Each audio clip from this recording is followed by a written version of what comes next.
واش يمكن لك تصور ان في العالم ديالنا كاينه واحد الدوله اللي عندها اكبر احتياطي ديال البترول في العالم؟ بلاد اللي خاصها تكون بحال الخليج، عمارات، فلوس، رفاهيه وقوه اقتصاديه كبيره. ولكن المفارقه الحقيقيه هو ان هاد الدوله ما ولاتش قوه، بل ولات رمز للانهيار والجوع والهروب الجماعي. ولكن السؤال اللي كيطرح نفسه هو كيفاش دولة كتعوم فوق بحر ديال الذهب الأسود ولكن مفلسة؟ واش البترول كان بالنسبة لهاد الدولة لعنة أكثر من أنه كان نعمة؟ ولا أنه كانت شي مؤامرة خفية؟ ولا المشروع كان فاشل من الأول؟ اليوم غادي نكتشفوا الوجه الآخر لواحد من أغرب قصص ديال القرن ال21. مرحبا بكم في فنزويلا. في الخمسينات والستينات كانت فنزويلا كتسمى السعودية ديال أمريكا الجنوبية. النفط موجود والفلوس موجودة، والشعب كان عايش في رفاهية اللي بزاف ديال الدول كانوا غير كيحلموا بها. كاراكاس اللي هي العاصمة ديال فنزويلا كانت مدينة اللي الأوروبيين كيمشيو ليها باش يبداو حياتهم من جديد، وشركات النفط العالمية كتقاتل باش تدخل السوق ديالها. ولكن بحال أي قصة رائعة كاين هذاك المشكل اللي كيجيك من الداخل. دولة كاملة مبنية على الذهب الأسود، ولكن بلا إدارة وبلا رؤية وبلا خطة لهذاك النهار اللي غادي يطيح فيه الثمن ديال البترول.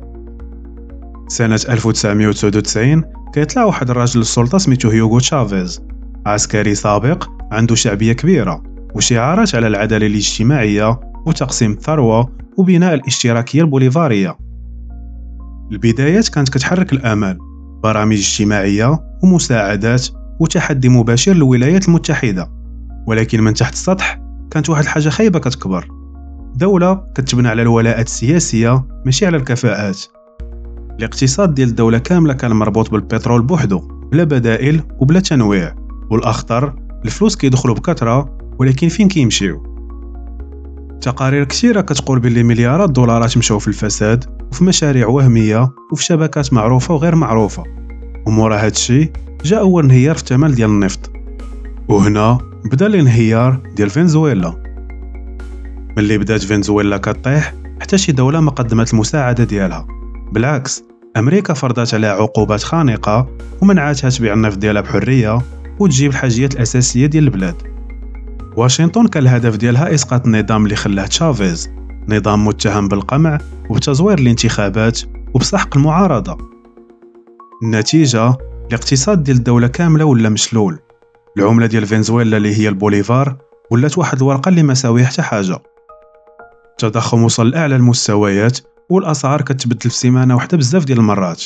الخبز ولا غالي بزاف والحليب ولا معجزة أنك تشريه. أكثر من 7 مليون ديال المواطنين هربوا من البلاد في أكبر موجة ديال الهجرة في التاريخ ديال أمريكا اللاتينية.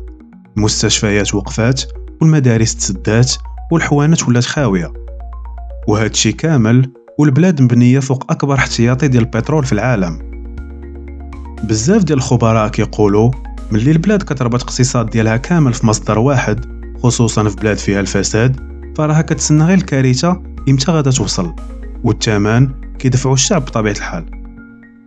اليوم فنزويلا مازال كتعاني، والكنز ديالها اللي هو البترول مازال في الأرض، والعملة ديالها مازال طايحة، ولكن الشعب كيحاول أنه يتعامل بالدولار.